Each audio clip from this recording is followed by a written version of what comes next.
what I'd like to do is really thank you all, as a starting point, for being here, and thank anyone who's watching this, whether they're your beginners or your students or your craniosacral therapists interested in this aspect of the work. So thank you for being interested in hoping it's helpful to us all, really. And what I'd like to do is just give that overview of where we have moved through over the time together and what we have moved through. So our starting point, really very early on, was holding the possibility of making a mental shift from analysis, thinking about things, deciding what needs to happen for another person, applying techniques, to a mental set which is receptive and wide and whole, which can start to orient to the deeper forces at work in our human system. And we started with that presentation on primary respiration.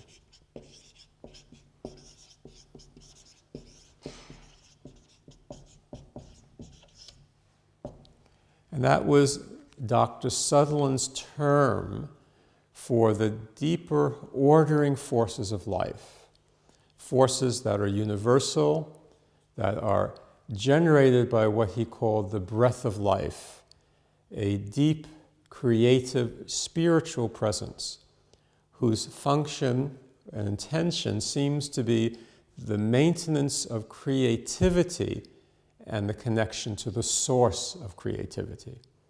Quite extraordinary.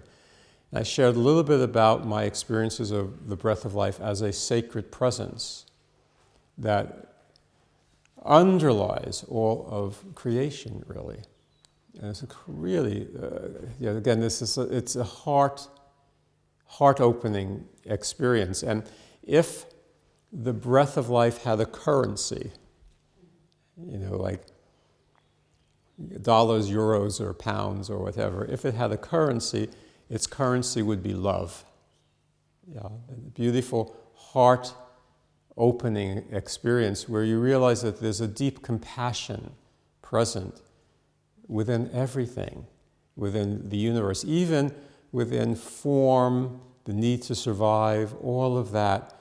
You can't have life without conditions, and that's a powerful edge for all of us.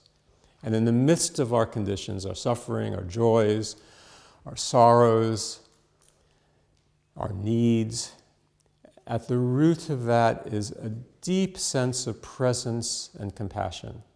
In the Buddhist tradition, they talk about the compassionate core of things, the Brahma Viharas, compassion, loving kindness, a quality of resonant joy when you're in connection, and a beautiful sense of peace, of equanimity and peace, all manifestations of this very sacred presence, who generates a creative intention, creative forces, and the creative forces that organize life and form, Sutherland called primary respiration. That was our starting point. Yeah. And we talked about two levels of primary respiration. There's many levels, but two primary levels, which Sutherland called the tide, that Dr. Becker called the long tide. So the root of primary respiration is long tide. A vast organizing force that everything is organized by and suspended within. In the Chinese tradition, it might be called cosmic qi, the great field of qi, the sea of qi. Yeah. It has a respiratory quality that breathes life itself.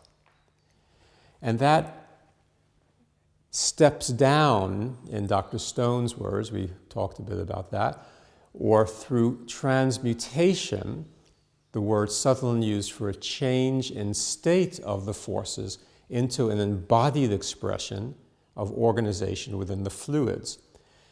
That was called the fluid tide, which generates what we call mid-tide phenomena. So the idea there was that the vast forces of life manifest in the fluids to generate life and form. So water, in our context, is essential for life.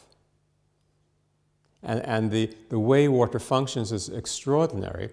There's been various research on water. Mei-Wan Ho, who I mentioned earlier, who's done research on quantum fields organizing life, also has done research on fluid in the body and discovered that fluids in the body form liquid crystalline matrices, so that the fluid in the body are not separate water molecules, but they're bound together in a crystalline matrix, especially when they meet tissue and connective tissue. Connective tissue field is unified within the unified fluid field. So rather than having separate water molecules, they're all bound together in a beautiful liquid crystalline matrix. Yeah, which is quite extraordinary. And there's been a recent book just came out that's called The Fourth Phase of Water, which talks about this liquid crystalline phase as essential for life. Yeah, it's quite extraordinary. Yeah. So the forces of long tide step down into the fluids as a force that Sutherland called potency. And that's his funny word for the life force within the fluid, the organizing principle, the protective forces within the fluids. And it's the potency of the breath of life which organizes cells into form at that level. Yeah. So that was his word. And as potency manifests in the fluids, another respiratory cycle emerges, which he calls the fluid tide. So long tide has a very stable 50-second inhalation, 50-second exhalation, because it is totally stable. So long tide itself supports life, but is not affected by life. It doesn't take on the conditions. It supports all conditions. Yes? The potency in the fluids interfaces with those conditions at that level. We talked about that, how that interfaces with unresolved experience conditional forces by coalescing, by becoming denser in that area. We saw that in the slime mold video. Yeah. So the potency within the fluid tide has organizational and protective functions. And our cells and tissues are suspended in that fluid matrix, that energetic fluid matrix that's manifesting natural tissue organization and motility. So we talked about the aspects of this territory as mid-tide, which is just a term that relates to potency, the interface between potency, fluids, and tissues. Potency is the ordering force. Fluids are the medium of that force. As that force is manifesting in the fluids, a tidal motion called the fluid tide is generated. And that could be anywhere from 1 to 3 cycles a minute. And that is relatively stable. However, it's variable in terms of the conditions we hold within our system. Because potency, again, if you remember from yesterday, we'll talk about it again in a little while, will coalesce and densify to protect and support the system locally. And we'll look at that in a little while again. So it has protective functions, and you can read the qualities of that fluid tide. Sometimes it feels full and strong. Sometimes it's thin, has different qualities. Sometimes it's clear in parts of the body, not as clear in other parts, depending on conditions held. And tissues are organized and supported by him at fluid field. So tissues are organized by the potency, and it generates within the cycles of the fluid tide what Sutherland called motility. So tissue motion at this level is holistic, it's fluidic, it's present as a whole all at once. It's not about one bone meeting another and moving a certain way. It's a fluid movement, cellular all at once. Some people still use the old term craniosacral motion. That doesn't mean anything. It's motility. Craniosacral motion is a term made up, but what is it? We're looking at cellular tissue motility at a level of primary respiration, which is holistic. It's not about motion between structures or anything like that. Yeah. So we looked at that territory of fluid tide and mid-tide. That was our starting point. Is that clear to everybody? Yeah. Great. So from there, we started looking at the unfolding of session work and healing processes. Yes?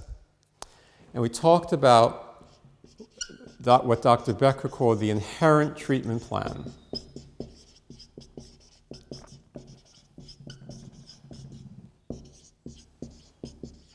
I put plan in quotes because it's not about something that's fixed, like this is the plan. What he meant by this was that as we, as practitioner, come into relationship to the client's system, as we hold a certain kind of intention and a certain kind of field, the system starts to shift and settle into wholeness and primary respiration. And from that, what needs to happen is inherent within the conditions present. And what arises is perfect and very specific for that particular person and that specific relationship. Yeah. I'll give you an example of this from my early history. This goes back to about 1985, and I was just really learning the work. I'd been doing the territory for about 10 years by then, but I was really learning the work, so very, very much. I had quite a busy practice. And a man was referred to me in the health center that I was working in, and he was in incredible pain. He had really, really bad sacroiliac pain, sciatica. He was like on fire. Have any of the practitioners here had clients like that? On fire. And it had been going on for at least a half a year. And he had seen just about everyone in the world you could imagine. Yeah, different kinds of practitioners. And he was referred to me in the center. And he came in like literally on fire. And it's just like this. Hardly, it's just, and it went in phases, but it was really bad at this point. And so I managed to settle him. I didn't really understand this idea of felt resources, but we did a little work around that, got him relatively comfortable. And, at that point, I didn't have this context for understanding what was going on. Yeah, didn't have I had this kind of notion of something settling, but I didn't have a clear understanding of it all, really. But what I did understand at the time is that he had been to see some great practitioners, osteopaths who I knew, acupuncturists, some really good people in the office, and now he's sent to me. It's like, And my first inclination back then would have been to try to do something to alleviate the pain. And there are ways to do that in terms of down-regulating the stress response and the nociceptive response and all of that. But I didn't even know that at that point clearly. I knew that now, but I didn't know that clearly even. So, but I would have, held the sacrum, tried to orient to space, tried to do something to alleviate the kind of compression. But there I am standing at his feet realizing, well, all these people knew how to do that, he's been to see all his practitioners. And so what do? So I worked with what's called still point, which we haven't really talked about. And I'll just share a little bit about how we work with still point now, which is not through doing anything, but through deepening and orienting to stillness. But anyway, I worked with this idea of helping his system enter a stillness and deepen.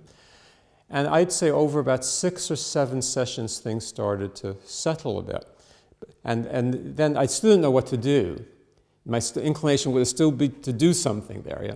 So I went to his sacrum in this particular session, 6th or 7th session, and I settled. And I just let go again. It's one of these other instances where I just let go. This is so important in our work, just to let go. Because my intention wanted to be to help. How many of you have that intention? And it can really get in the way. Yes, we want to be helpful, but that intention can really get in the way.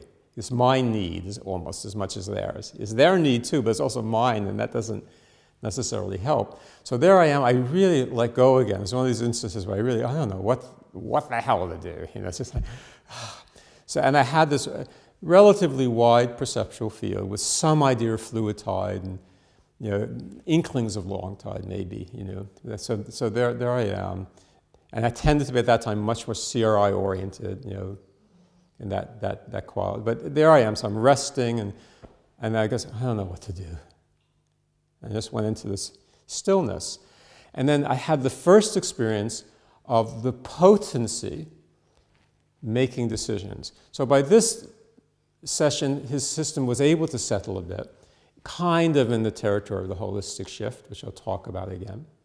And there was a sense of settling, and we kind of settled with it. And I had this amazing experience of potency building. What's that? And a shift of potency, right up to his mid-thoracic area. Well, that's interesting. And all this stuff was happening around his mid-thoracic area, and a wave came through. He cried a little. So there was heart-centered material here. He had lost a foundation in life. Later on, I realized it all started when his partner left him, and his foundation was lost. He never told me that till after the fact, And so the first thing the breath of life worked with was his heart center, and opening up the contraction in the thoracic area. And I just put my hand there, and we settled together, and a wave came through. And I went, wow, and I backed off. And then there was another shift to his OA area, occipital mastoid area. That's this area here. And his whole system started to shift into an early birth pattern. Whoa, so this is connected to very early experience. Wow. Now I didn't. So we went with that. And then that session settled. I went, wow. And then next session, I said, okay, I'll just listen. I don't know what to do. And a whole series unfolded where he said, where the potency was leading me.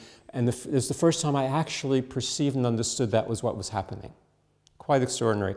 Some cranial base patterns were dealt with. I didn't do anything. I just observed it all. And then finally, after about 4 sessions along the line, the potency started shifting and building in that pelvic area.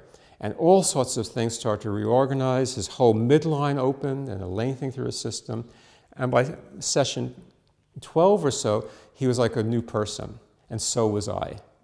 Because I start to understand, something unfolds beyond my human mentality, just as Dr. Sutherland said, oh my God. It's like, wow. So that was a very formative experience. But how do you bring that into one's work? And even more poignantly, how do you bring that into a training process? And that's been our really, really intense journey over the years, how to really bring people into this territory. So it's a perceptual understanding, a perceptual reality. It's not ideas by any means.